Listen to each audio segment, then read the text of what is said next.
Welcome to the Brookeshelf. I'm here with Miss Franz, and she brought she brought two books to talk about, both by Roald Dahl. So what books did you bring? So the assignment I was given was to bring a book, but I brought an author instead. So as you can see behind me, I'm going to talk about Roald Dahl.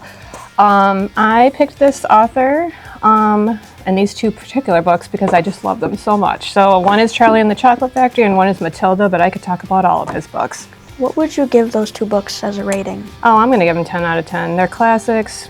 Everybody loves them. They're part of my childhood, so 10 out of 10, hands down.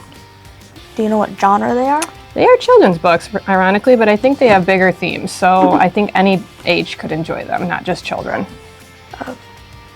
Can you give us a quick rundown of the books, but without giving any too much spoilers? Sure can. So everybody knows Charlie and the Chocolate Factory. It's basically a young man who lives in poverty, and he finds a golden ticket, and he ends up going to this amazing chocolate factory. So it's full of wonder. It's been remade multiple times in movies, and I love every version of the movie just as much as I love the book.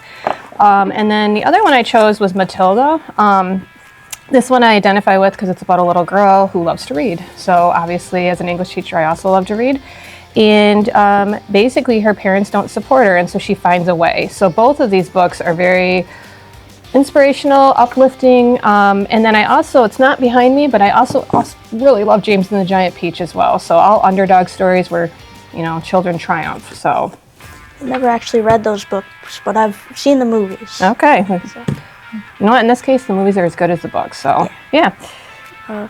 What do you think was the author's purpose for writing those books? Well, it seems that the theme, for me at least, if I had to look across his work, is he likes to highlight the underdog.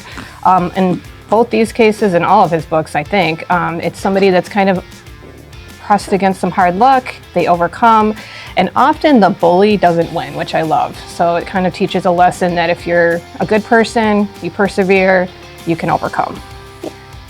Why would you think someone would want to read those books? So for me, I introduce them to my own children because I think they have very good lessons, life lessons. Like I said, it's always this kind of idea of somebody facing some kind of oppression. In Matilda, she has parents that aren't supportive. And in Charlie and the Chocolate Factory, he has this poverty issue. And then in James and the Giant Peach, the young man loses his parents to a tragedy, and he has to live with these aunts that are horrible, and so he has to overcome that. So it's always this idea of kind of overcoming adversity, which I think is a key to children's books, because you want to teach children at a young age to be resilient. Good. Yeah.